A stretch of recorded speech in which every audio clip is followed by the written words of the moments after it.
What is going on, everyone? Welcome back into another edition of the Fan Committee Football Podcast, the first episode of the 2024 season. I am one of your hosts, Joe Tooman, joined by my co-host, Michael Herrera. We're very excited for this episode, Mike. Tell the people about what we're going to be doing over the next few episodes. So today we're going to be talking about the power rankings, which is what the next few episodes are also going to be comprised of. And today we're talking about the bottom 7 teams in the power rankings. And, we kind of debated over them for a little bit, and we figured out what we feel is probably the safe bet, depending on how some of these bad teams. What we feel is the bad team tier, and then everything above is going to be good and then great teams. Yeah, so we're going to be counting down from 32 all the way to 1. And like Mike said, we're starting with the bad teams today. So, Mike, we were in agreement on the number 32 team in the NFL this year. And funnily enough, they were the worst team in the league last year as well. The Carolina Panthers coming off. It's really been a horrible 2 years for them. I mean, they made the big trade up for Bryce Young.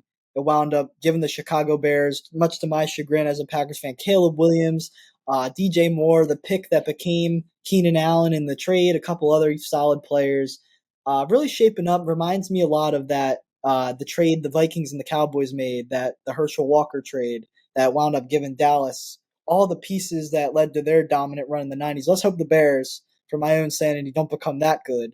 But nonetheless, the Panthers, just a horrible move. But even aside from that, I mean, they fired several coaches over the past few seasons with Ron Rivera, Frank Reich, and even Steve Wilkes, who did an okay job as the interim. They kind of let him walk too. Looking into this year with the Panthers, they brought in some veterans, but talk about what made you still think that they're the worst team in the NFL, even with the offseason moves.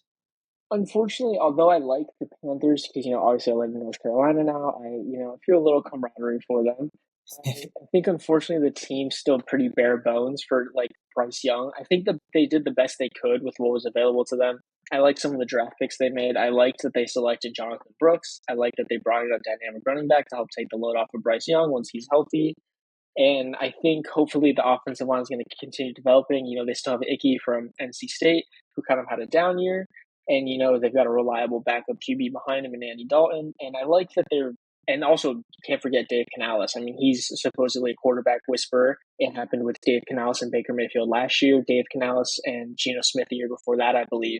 Yep. Like, Bryce Young, they really tried their best to help him, and I think we're going to see flashes of promise from the team in general. I think Bryce Young is really going to improve, but I think the problem is the team's still mostly bare bones overall. I agree. I love that you mentioned Canales because I did really like the hire. Once I kind of read into his background, is he a lock to be like a slam dunk? Maybe not, but for the phase this team is in, I think it was a good hire in that it was for, like you said, it was for Bryce Young. Maybe he's not the guy that can get them to be, a contender in the NFC, but that's not what they're worried about right now. They're just trying to assemble a team that makes this giant trade that they made for Bryce Young work out. I mean, just because the Bears also got Caleb out of it, if Caleb works out, like even if Bryce works out, I feel like if both guys work out, the Panthers can never win this trade. Because even if you get a solid franchise quarterback out of Bryce Young, you're still traded so much away. But you got to try to salvage it somehow, and that's kind of what they started doing with the Canales hire. And Bryce Young, he's all about accuracy. That's the biggest part of his game. That's what allowed him to find success at Alabama. It's what he struggled at last year. They still have Adam Thielen. They brought in Deontay Johnson, who's more of a short yardage type of guy.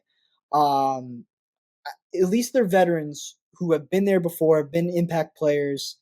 I think that's a good step in the right direction. Now, the problem with them is that as your top two guys in 2024, they're both older. They're both not as good as they once were. They're still not top tier pass catchers in the league.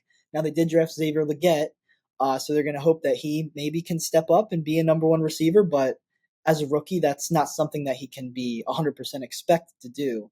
And you mentioned Jonathan Brooks, but unfortunately, he's still dealing with the knee injury from his collegiate season at Texas. So we'll have to see with his status. He might miss a few games to start the season.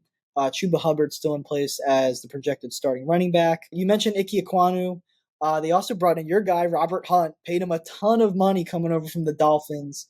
And then some veterans like Austin Corbett, Damian Lewis coming over from Seattle with Dave Canales, who was with him 2 years ago. What did you think about the Robert Hunt signing? Once again, like I think it's a lot of money, but for a team like Carolina, I don't know. Just make sure Bryce Young don't die out there, I guess. Yeah, I remember like when I was kind of expecting Ryan to leave because he was basically one of the premier, if not the premier offensive lineman that was going to be a free agent. So there was no way the Dolphins were going to be able to bring him back and also competently, re-sign Tua, Phillips, and Holland who are coming up. Like there was just no way to make that happen. And so, although I do agree with the fact that they overpaid him, and to an extension, Damian Lewis as well was also paid a lot, these guys are serviceable, good offensive linemen at the very least. And you're going to have to overpay to get good linemen now in this league because that's just how it is. It's the same thing with quarterbacks. To have a decent quarterback, you have to pay a ton of money, anyways. So if you want to protect Bryce Young, give him the chance to develop, he needs to have that time because that's what's happened to so many quarterbacks. Just like look at any Browns quarterback basically before Baker, terrible O lines usually anyway, so they're running around for their lives. They have to keep them upright. So I do like that they at least they're trying to support him. And although they did overpay for a few players, I think it makes sense within their budget because they have the money to do it. So you kind of have to. Yeah, and they were tied with the Giants for second to last in sacks given up last year. So I think spending that money, hopefully Icky can take a step to continue to be a really solid left tackle for them. They're going to need that as well. So they're at least putting the resources in the right area. We'll see if it pays off. But I agree. You look at this offense, and even if Bryce Young takes a huge step, like it kind of, I remember with Trevor Lawrence, it was kind of like this as well. Like his first year was so bad that even just being average, his second year was a victory.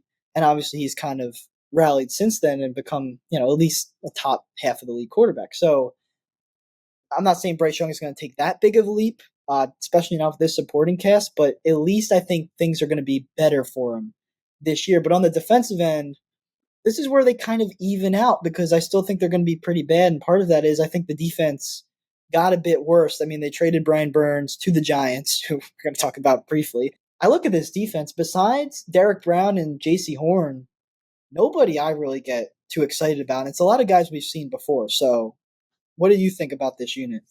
Yeah, I mean, there's definitely some guys to like. Like you're saying, Derek Brown and J.C. Horn are kind of the headliners for this unit, and there's a few kind of underrated guys, like Shai Tuttle or DJ Wanham, who are serviceable on the D line. But I agree with you overall. I mean, the secondary overall is not super inspiring. I mean, they're starting Dane Jackson and Troy Hill as their other corners, and I just, secondary is very important in this NFL, especially when your D line's not that good. You either have to have a really good one or the other, D line or secondary. One of the other one has to be good, and they're both kind of just very mid. So I think the problem is that this whole defense is like there's some good players on there, but there's a lot of just like middle level kind of guys, and it's a little frustrating for the team. And I just always have to say this with him. Jadeveon Clowney's on this team. He's had good seasons. It's when he was playing with Myles Garrett in Cleveland, and it's when he was playing with a million good guys in Baltimore last year. He hasn't been a real impact player. Carolina was the first team that gave him a multi-year deal since like Seattle 5 years ago. So that's not a signing I was too excited about either. Overall, I just like you said, like mid is being generous. And it's funny because this team was somehow they allowed the third fewest pass yards, so they were a top three pass yardage defense, but they still allowed a ton of points. And I think that's more of the sense that people they weren't shutting offensives down. I think offenses were just not afraid to do short yardage, accurate stuff against them, run the ball on them because they just knew that their offense would get off the field pretty quick anyway. So I don't think they were trying to score in a hurry. I think these teams were fine taking their time against the Panthers because they knew the offense wasn't an issue. So overall, as we get to the number 31 team, I think coaching upgrade for sure for the Panthers. I think it will be a smoother run operation, but this is still a really bad team, and I think we're in agreement. I had them at 2-15, and the thing about them is, they play the Commanders, they play the Giants, they play their division, which isn't super strong, but I mean, they have to win one of those games, but those teams could beat them too. So who knows? They might go 1-16. Like I don't know. Like I think they Yeah, got better, so I feel like maybe not, but I don't know. I was struggling to come up with where their wins would come from. So yeah. that's the Panthers for you. Yeah, I think we'll see some promise out of them, but ultimately, I think it's going to be very similar to our next team. And so our number 31 team is going to be the Denver Broncos.